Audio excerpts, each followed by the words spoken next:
Hi friends, வீரா சீரியலில் இன்னைக்கான எபிசோடில் என்ன நடக்க போகுதுன்னா, வீரா மாறன் கிட்ட வள்ளியம்மா என்ன சொன்னாங்கன்னு கேட்க, அவசரப்பட்டு வர வேண்டாம், 2 நாள் மாமியார் வீட்டில் தங்கிட்டு வந்தா போதும்னு சொன்னாங்கன்னு மாறன் கிண்டல் பண்ணுறாரு. மாறனுக்கு நல்ல தூக்கம் வருது. இதை கவனிச்ச பிருந்தா என்ன மாமான்னு கேட்க, வயிறு நிறைய சாப்பிட்டேன்ல, அதான் நல்ல தூக்கம் வருது. சரி, நீங்கள் எல்லாரும் இருந்து பேசிட்டு இருங்க, நான் போய் என்னோட டார்லிங் ரூமில் ஒரு குட்டி தூக்கம் போட்டுட்டு வந்துடுறேன்னு சொல்லிட்டு போகிறாரு. வீரா மொட்டை மாடியில் தனியாக நிற்கிறாங்க. அப்போ லக்ஷ்மி அம்மா அவங்க கிட்ட வந்து பேசுறாங்க. என்ன வீரா, ஏன் தனியா நிக்கன்னு கேட்க, அம்மா கண்மணி சாப்பிட்டாளான்னு கேட்குறாங்க. இல்லடி, அவ சாப்பிடவே மாட்டேங்கிறா. அது வேற ஒன்றும் இல்லடி, அவளுக்கு மாறன் தம்பியே சுத்தமாக பிடிக்காது. இப்போ நீ வேற அவரை ஏற்றுக்கிட்டு சந்தோஷமாக வாழ்றியா, அதை அவளால் ஏற்றுக்க முடியாமல் அந்த கோவத்தை சாப்பாடு மேலே காட்டிட்டு இருக்கான்னு லக்ஷ்மி அம்மா சொல்கிறாங்க. அப்போ எதுக்காக அவள் விருந்துக்கு வந்தான்னு வீரா கேட்க, நம்ம எல்லாரும் கட்டாயப்படுத்தினதுனால தான் அவள் வந்திருக்கான்னு சொல்கிறாங்க. அப்புறமா லக்ஷ்மி அம்மா வீரா கிட்ட மாறனை பற்றி புகழ்ந்து பேசுகிறாங்க.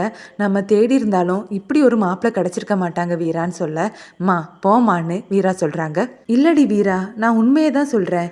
எல்லா புருஷன்களும் அவங்க பொண்டாட்டி ஆசைப்பட்ட புடவை நகை இதெல்லாம் வாங்கி கொடுக்கறதுனால அவங்க சந்தோஷமா வாழ்றாங்கன்னு அர்த்தம் கிடையாது. அவங்க பொண்டாட்டியுடைய கஷ்டத்தை உணர்ந்து அதுக்கு உதவி பண்ணணும்னு நினைக்கிறாங்க பாரு, அதுதான் உண்மையான அன்பு. அப்படிப்பட்ட பசங்களை இந்த காலத்தில் பார்க்குறதே அபூர்வம். அதில் மாறன் தம்பியும் ஒன்று. உன்னோட கஷ்டத்தில் அவர் பங்கேற்றுக்கணும்னு நினைக்கிறாரு. இப்போன்னு இல்லை, உன் கல்யாணத்துக்கு முன்னாடியே நான் மாறன் தம்பியை பார்க்க தான் செய்கிறேன். அவர் சொக்க தங்கண்டி. அவர் உன் கழுத்தில் தாலி கட்டின விதம் வேணா தப்பாக இருக்கலாம், ஆனால் அவர் உன் மேலே வச்சிருக்கக்கூடிய பாசம் உண்மையானது. இந்த மாதிரி பாசத்தை எல்லா ஆம்பளைங்களும் வைக்க மாட்டாங்க. இந்த பாசத்தை உன் அண்ணனும் உன் அப்பாவும் என் மேலே வச்சுருந்தாங்க. எனக்கு மாறன் தம்பியை பார்க்கும்போது உன் அண்ணனையும் அப்பாவையும் பார்த்தது மாதிரி தான் இருக்குது. நான் சொல்கிறத கேளு வீரா, எந்த ஒரு நிலைமையிலையும் நீ அவரை கைவிட்டுறக்கூடாதுன்னு லக்ஷ்மி அம்மா கண் கலங்குறாங்க. ஐயோ அம்மா, இதுக்காக ஏமா நீ கண் கலங்குறன்னு வீரா கேட்க, இல்லை வீரா, இதை ஒரு அம்மாவா நான் உங்ககிட்ட சொல்லலை, ஒரு பொண்ணா உங்ககிட்ட சொல்கிறேன்னு லக்ஷ்மி அம்மா சொல்கிறாங்க. மாறன் ரூமில் இருக்கக்கூடிய ஃபோட்டோஸ் எல்லாத்தையும் பார்த்துட்டு இருக்காரு. அப்போ பிருந்தா அங்கே வராங்க. வாங்க மாமா, இங்கே வந்து உட்காருங்கன்னு சொல்லி அவரை கட்டிலில் உட்கார வைக்கிறாங்க. அப்புறமா மாறன் கிட்ட, மாமா நீங்கள் பார்க்க வேண்டிய விஷயம் நிறைய இருக்குது. என் அக்கா அதெல்லாம் உங்ககிட்ட காட்டியிருக்க மாட்டா, இப்போ நான் அதை உங்ககிட்ட காட்டுறேன். நாளைக்கு நீங்கள் அக்காவை சர்ப்ரைஸ் பண்ணணும்னு நினச்சாலும் இதெல்லாம் உங்களுக்கு யூஸ் ஆகும் மாமான்னு சொல்லி ஒரு ஃபோட்டோ ஆல்பத்தை எடுத்து கொடுக்குறாங்க. மாறனும் அதை பார்க்குறாரு. அதில் வீராவுடைய சின்ன வயசு ஃபோட்டோஸ் எல்லாம் இருக்குது. வீரா ஸ்கூலில் படிக்கும்போது அப்துல் கலாம் ஐயா கையால பரிசெல்லாம் வாங்கியிருக்காங்க. அந்த போட்டோஸ் எல்லாம் பாக்குறாரு. அக்கா பேச்சு போட்டியில கலந்து பரிசெல்லாம் வாங்கினா மாமா, அப்போ ஜனாதிபதியா இருந்த நம்ம அப்துல் கலாம் ஐயா அவளுக்கு பரிசு கொடுத்தாரு. அந்த போட்டோ தான் இதுன்னு பிருந்தா சொல்றாங்க. அப்புறமா வீரா டிகிரி வாங்கின போட்டோவை பார்த்து இது எதுக்காகன்னு மாறன் கேட்க, இது அக்கா பிபிஏ படிக்கும்போது வாங்கினது. அடுத்ததா அக்கா எம்பிஏ படிக்கணும்னு சொல்லி அண்ணன் அவளை காலேஜில் சேர்த்து விட்டுது. ஆனால் காலேஜுக்கு போன கொஞ்ச நாள்லயே அண்ணன் ஆக்சிடென்ட்ல இறந்து போயிடுச்சுது. அதுக்கப்புறம் வீட்டுடைய சூழ்நிலைக்காக அக்கா வேலைக்கு போயிட்டா. அப்புறமா அவ காலேஜுக்கே போலன்னு பிருந்தா ஃபீல் பண்ணி சொல்றாங்க. மாறன் பாண்டியனுடைய போட்டோவை பார்க்குறாரு. அப்போ பிருந்தா, எங்க அண்ணன் எங்க 3 பேரையும் நினைச்சு ரொம்பவே கனவு கண்டு வச்சிருந்தது. வீராக்காவை எப்படியாவது படிக்க வச்சு ஐடி ஃபீல்டில் ஏற்றி விட்டுறணும்னு ஆசைப்பட்டது. ஆனால் எதுவுமே நடக்காமல் போயிடுச்சுதுன்னு பிருந்தா சொல்ல, பிருந்தா எனக்கு ஒரு ஜூஸ் போட்டுட்டு வருவியான்னு மாறன் கேட்குறாரு. அதுக்கு என்ன மாமா, இப்போவே போட்டுட்டு வரேன்னு சொல்லிட்டு பிருந்தா அங்கேருந்து போகிறாங்க. அப்புறமா மாறன் எழுந்து பாண்டியனுடைய ஃபோட்டோவை பார்த்து பேசுகிறாரு. சாரிங்க, அன்னைக்கு அந்த தப்பு நடந்ததுனால உங்கள் குடும்பத்தோட நிலைமையே தலைகீழ மாறிடுச்சுது. எல்லாரும் ஆம்பளை இல்லாத வீடு, அதனால தான் நான் வீராவோட கழுத்தில் அத்துமீறி தாலி கட்டினதா சொல்கிறாங்க. ஆனால் அது உண்மை இல்லைங்க. அன்னைக்கு வீராவோட வாழ்க்கையை காப்பாற்ற எனக்கு வேறு வழி இல்லாமல் தான் நான் அவள் கழுத்தில் தாலி கட்டினேன். நான் கட்டின விதம் வேணா தப்பாக இருக்கலாம், ஆனால் நான் வீரா மேலே வச்சிருக்கக்கூடிய காதல் உண்மையானது தாங்க. நம்ம இது வரைக்கும் சந்திச்சது கிடையாது.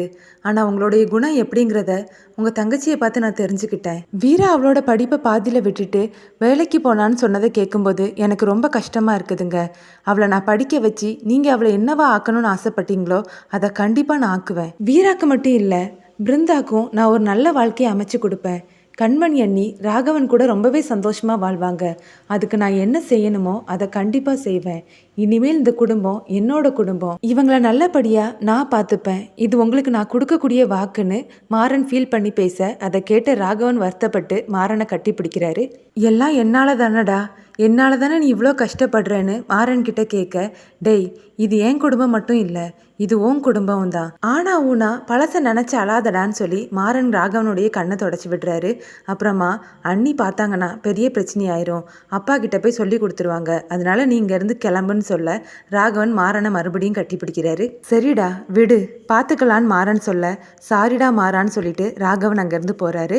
அப்புறமா எல்லாரும் சேர்ந்து சாமி கும்பிட்றாங்க. லக்ஷ்மி அம்மா கண்மணி கிட்ட, கண்மணி சீர் செய்யணும், நீயும் மாப்பிளையும் முன்ன நின்று அதை செய்யுங்கன்னு சொல்றாங்க.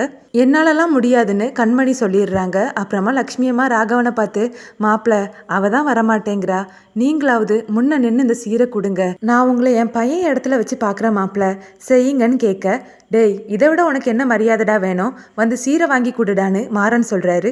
சீர்தட்டை எடுத்து ராகவன் கையில் லக்ஷ்மி அம்மா கொடுக்குறாங்க. அப்புறமா மாறன் வீராவை பார்த்து, டார்லிங் நம்ம அத்தை காலில் விழுந்து ஆசீர்வாதம் வாங்குவோமான்னு கேட்க, வீரா மாறனை பார்த்து முறைக்கிறாங்க. விழு டார்லிங்னு சொல்லி 2 பேரும் சேர்ந்து ஆசீர்வாதம் வாங்குறாங்க. அப்புறமா சீர்தட்டை வீரா மாறன் கையில் கொடுக்குறாங்க. மாறன் கிட்ட பிருந்தா, மாமா உங்களுக்காக நாங்கள் மோதிரம் வாங்கி வச்சிருக்கோம்னு சொல்கிறாங்க. அதை கேட்டு கண்மணி ஷாக் ஆகுறாங்க. பிருந்தா வீரா கிட்ட, அக்கா அந்த மோதிரத்தை எடுத்து மாமா விரல்ல போட்டு விடுன்னு சொல்றாங்க. வீரா தயங்கி போய் நிக்கிறாங்க. போட்டு விடு வீரான்னு லக்ஷ்மி அம்மாவும் சொல்றாங்க.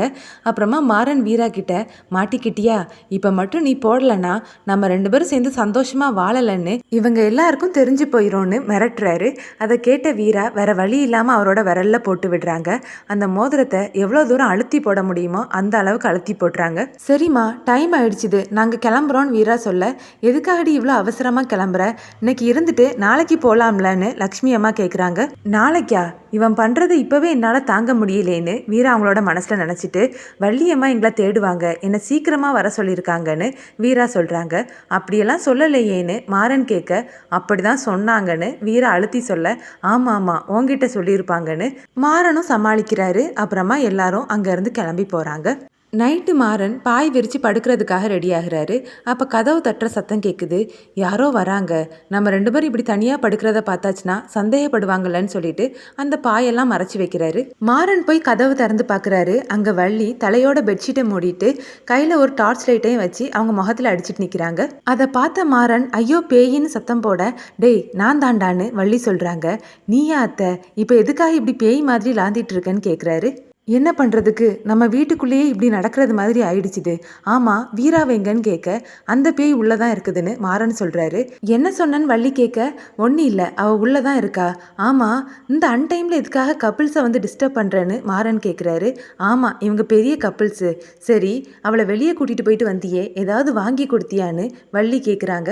அத்தை ஏற்கனவே வயிறு ஃபுல்லாக சாப்பிட்டுட்டு வந்திருக்கோம், இதுக்கப்புறம் என்ன வாங்கி கொடுக்கறதுக்குன்னு மாறன் கேட்குறாரு. இல்லைடா அவகிட்ட எதுவும் வேணுமான்னு கேட்கணும், அவள் வேண்டான்னு தான் சொல்லுவா, ஆனாலும் அவளை ஒரு கடைக்கு கூட்டிகிட்டு போய் உனக்கு பிடிச்சதெல்லாம் எடுத்துக்கமான்னு சொல்லணும். அப்புறமா ஒரு கோவிலுக்கோ இல்லை கடைக்கோ கூட்டிகிட்டு போய் 4 முழம் 5 முழம் மல்லிகைப்பூ வாங்கி அவள் தலையில் வைக்கணும்னு சொல்ல, வெயிட் பண்ணு மல்லிகைப்பூ எதுக்குன்னு மாறன் கேட்குறாரு.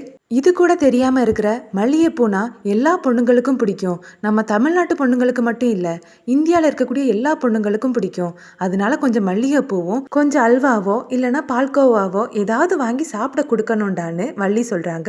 பல விஷயங்களை தெரிஞ்சு வச்சிருக்கிய அத்தைன்னு மாறன் கேட்க, எனக்கு எல்லா விஷயமும் தெரியும்டா, உனக்கு தான் ஒன்றும் தெரிய மாட்டேங்குதுன்னு வள்ளி சொல்கிறாங்க. சரி விடு அத்தை, அடுத்த தடவை போயிட்டு வரும்போது இதெல்லாம் நான் செய்கிறேன்னு மாறன் சொல்கிறாங்க. நல்லது செய் அதை இன்றைய செய்ன்னு சொல்லுவாங்க, அதனால தான் நானே மல்லிகைப்பூவும் அல்வாவும் வாங்கிட்டு வந்துட்டேன், இதை கொண்டு போய் நீ வீரா கிட்ட கொடுன்னு வள்ளி சொல்ல, ஐயையோ நடக்காத ஒன்றுக்கு இந்த அத்தை என்னெல்லாம் ப்ரீ பிளான்லாம் பண்ணுதுன்னு மாறன் அவரோட மனசில் நினைக்க இந்த எபிசோட் முடியுது.